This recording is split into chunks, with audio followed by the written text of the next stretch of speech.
साधर्मी बंधुओं, आपको धार्मिक वस्तु चाहते हैं तो स्क्रीन पर क्लिक करके प्रोडक्ट देखिए। जय जिनेंद्र। और फिर भी कहता हमें पसंद नहीं, हम तो जा रहे हैं, तो भी सेठ गुस्सा नहीं होता। फिर भी कहता है कि भैया बाजार में नहीं मिला तो फिर से आना। इतने सहिष्णु तुम हो,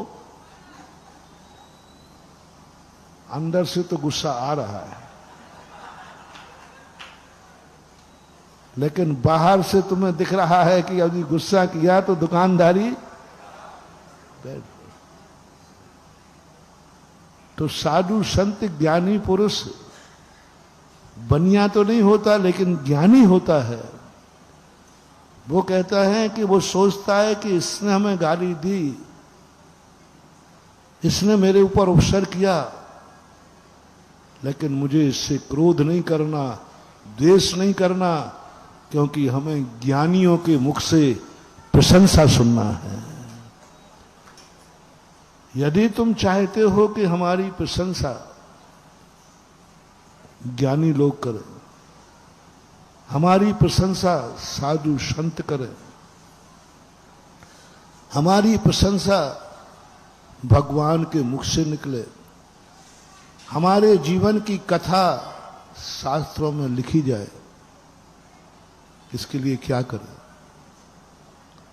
हम रामचंद्र जी की कथा पढ़ते हैं, महावीर की कथा पढ़ते हैं, बड़ी बड़ी कथाएं पढ़ते हैं।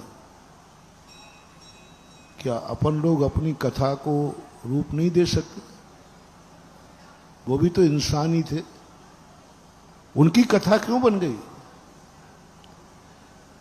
ऐसे कौन सा मंत्र है दुनिया में जो हमारी जिंदगी को महान बना दे? हम ऐसी जिंदगी बनाएं जिससे महान लोग हमारी प्रशंसा करें, शास्त्रों में हमारा नाम लिखा जाए, साधु संतों के मुख से हमारा नाम निकले। ऐसा बनाने के लिए तुम्हें बस एक कार्य करना पड़ेगा कि तुम्हें अपनी जिंदगी को बहुत दुखमय बनाना पड़ेगा। तुम्हें ये परीक्षा देना पड़ेगी कि संसार के सारे दुख मेरे ऊपर आ जाए, और जैसे ही तुम्हारे जिंदगी में सबसे ज्यादा दुख आए, पर तुम विचलित मत होना। शर्त लगा रहा हूं, संसार के जितने दुख हैं मेरे ऊपर आ जाए और तुम्हारी साधना हो जाए कि तुम विचलित नहीं होना, मैं गारंटी दे रहा हूं तुम्हारे ऊपर भी एक पुराण लिखा जाएगा। आज तक जितने पुराण लिखे गए सुखी आत्मा पर नहीं लिखे गए। जिनकी जिंदगी में कभी दुख नहीं आया, जिनकी जिंदगी में कभी कोई दुश्मन नहीं रहा, जिनकी जिस पिक्चर में खलनायक नहीं है, वो पिक्चर का ज्यादा नहीं चलती। पिक्चर हीरो नहीं चलाता है, खलनायक चलाता है। खलनायक की बदौलत है जो पिक्चर चलती है, क्योंकि खलनायक जो होगा वो मूल नायक को दुख देने की कसर नहीं छोड़ेगा, और जितना जितना दुख खलनायक हीरो को देता है वह पिक्चर ज्यादा हिट होती है, और उसी से हीरो की प्रशंसा होती। आप महान आत्माओं को उठाइए। रामचंद्र जी के जीवन में, श्री राम के जीवन में यदि कष्ट नहीं होते तो आज भी जगत में प्रसिद्ध नहीं होते। भगवान तो भौर भी है, सभी दर्शनों के अनुसार उठा लीजिए। वैष्णव दर्शन में भी ब्रह्मा विष्णु महेश है, जिनके जीवन में कभी कष्ट नहीं आए, उनका कोई बैरी नहीं था, दुश्मन नहीं था। आज उनकी प्रसिद्धि जगत में ज्यादा नहीं है, आज उनका नाम कोई ज्यादा नहीं लेता है, लेकिन रामचंद्र जी की जिंदगी में धर्मात्मा की पहचान सुनना महानुभाव, धर्मात्मा की सबसे बड़े दुनिया में यदि कोई धर्मात्मा था जिसे हर संप्रदाय ने स्वीकार किया है, हर संप्रदाय में, ऐसा कोई भी संप्रदाय नहीं है भारतीय संप्रदाय जिसमें श्री राम को उच्चासन न दिया गया हो। मैंने सभी दर्शनों को पढ़ा। जैन दर्शन में 24 तीर्थंकरों पर इतने पुराण नहीं लिखे गए, इतनी लेखनी नहीं चली जितना जैन दर्शन में रामचंद्र जी के ऊपर पुराण लिखे गए। वैष्णव दर्शन में ब्रह्मा विष्णु महेश पर इतने पुराण नहीं लिखे गए जितने श्री राम के ऊपर रामायण लिखी गई। एक नहीं, 2, 3, 4, जब भी कलम उठाई लेखक ने, साधु संत से यदि पूछा जाए कि आपको किसी की कथा लिखना है तो आप किसकी कथा लिखना पड़ोगे, सुर समझोगे, तो एक ही पड़ेगा, रामचंद्र जी की। थकते ही नहीं, 1 रामायण, 2 रामायण, 3 रामायण, अध्यात्म रामायण, बाल्मीकि रामायण, रामचरितमानस, पता नहीं कितने लिखे गए, 35 रामायण लिखी गई। जैन दर्शन में उठा के देख लीजिए, महावीर स्वामी पर इतने पुराण नहीं लिखे गए इतने रामचंद्र जी पर लिखे। बौद्धों के भी बौद्ध पर नहीं लिखे गए, रामचंद्र जी पर लिखे। क्यों? क्योंकि वो सबसे बड़े धर्मात्मा माने गए। मैंने सोचा कि और महापुरुष क्या धर्मात्मा नहीं थे? क्या 24 तीर्थंकर धर्मात्मा नहीं थे? क्या अन्य भगवान धर्मात्मा नहीं थे? थे, धर्मात्मा थे, लेकिन उनके पास एक कमी थी। धर्म तो था लेकिन कष्ट नहीं थे उनके जीवन में, विविधाएं नहीं थी उनके जीवन में, उनका कोई दुश्मन नहीं था, उन्होंने कभी दुख के दर्शन नहीं किए, उनकी आंख में आंसू नहीं था, उनके जीवन में कभी भी कष्ट नहीं आया। कथा की प्रसिद्धि जगत वो चाहता है, आप लोगों की पसंद कह रहा हूं, आप लोग अपने आराध्य को कभी सुखी नहीं देखना चाहते। आप लोगों की पसंद है कि हमारा गुरु, हमारा भगवान जितने कष्टों में रहेगा उतनी आपकी श्रद्धा बढ़ेगी। आप हम लोगों को कभी सुखी देखने नहीं चाहोगे। जिस साधु के जीवन में कोई सुख नहीं, सुखी सुख रहते हैं, वह साधु प्रसिद्ध नहीं हो सकता। जैसा मैंने बताया है, सारे जगत की पहचान है, जो मैंने कहा ना, जिस पिक्चर में हीरो की सबसे ज्यादा दुर्दशा हो वही पिक्चर आप लोगों को पसंद है। और तुम्हारा हीरो कौन है? भगवान। तुम्हारा हीरो कौन है? गुरु।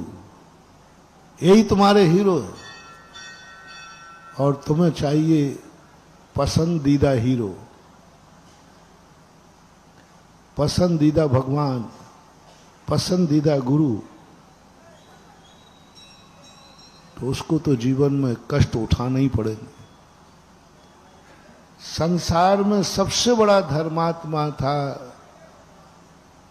रामचंद्र जी का जीवन, और संसार में, दुनिया में सबसे ज्यादा कष्ट किसी के पास थे तो किसी के।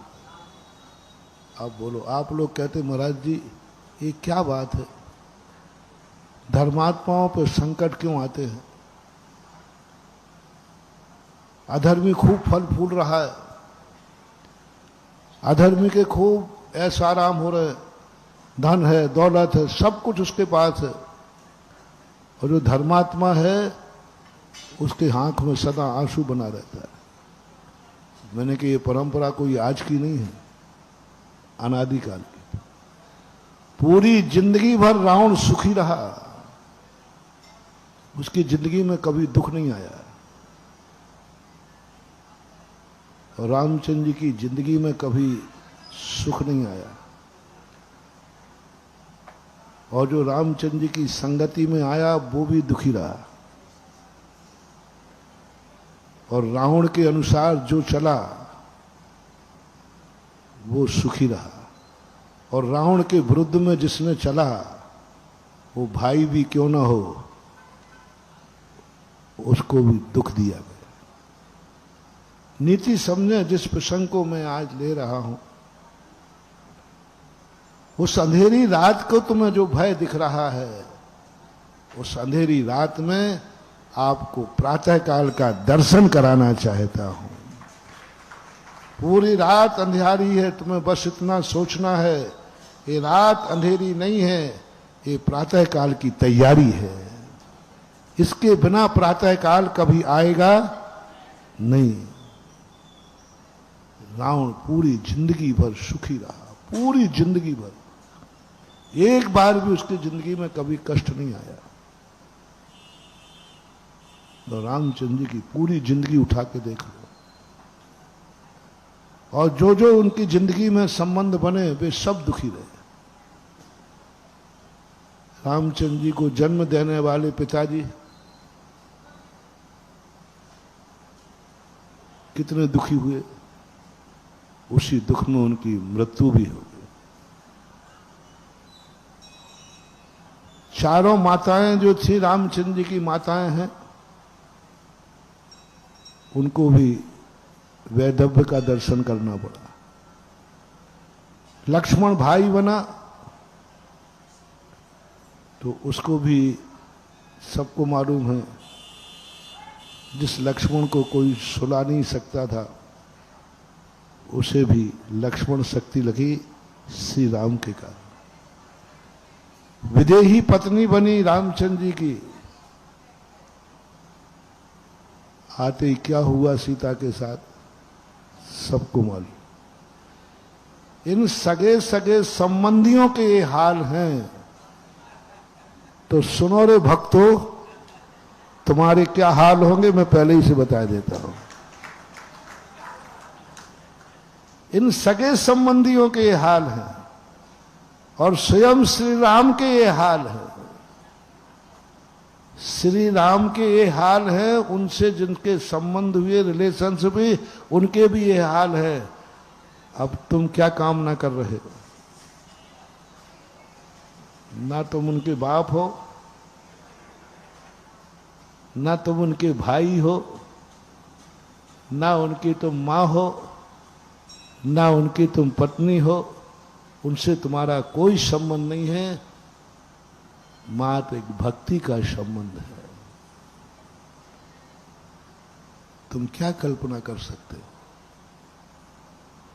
तुम्हें ये कल्पना करके रामचंद्र जी का नाम लेना है कि हे भगवान, मुझे कुछ नहीं चाहिए, बस आप जैसे कष्ट मेरी जिंदगी में आना चाहिए।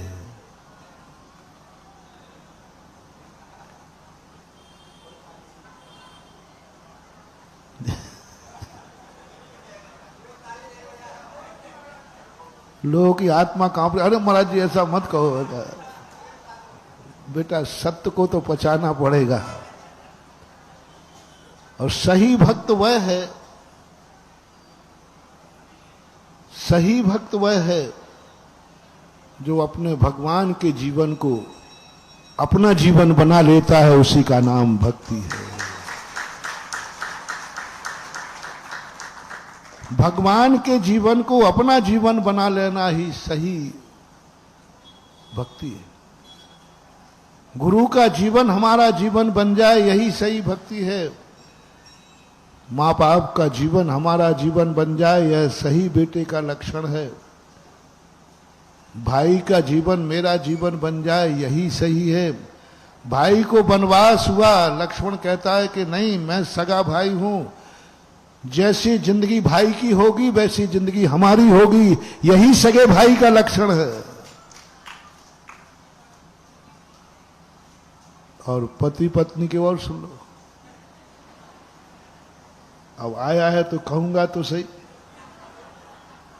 सही पत्नी वही है जो मेरे पति की दुर्दशा है, जो मेरे पति का जीवन है वही मेरा जीवन होगा, इसका नाम है पति और पत्नी। वनवास सीता को दिया गया था कि रामचंद्र जी को?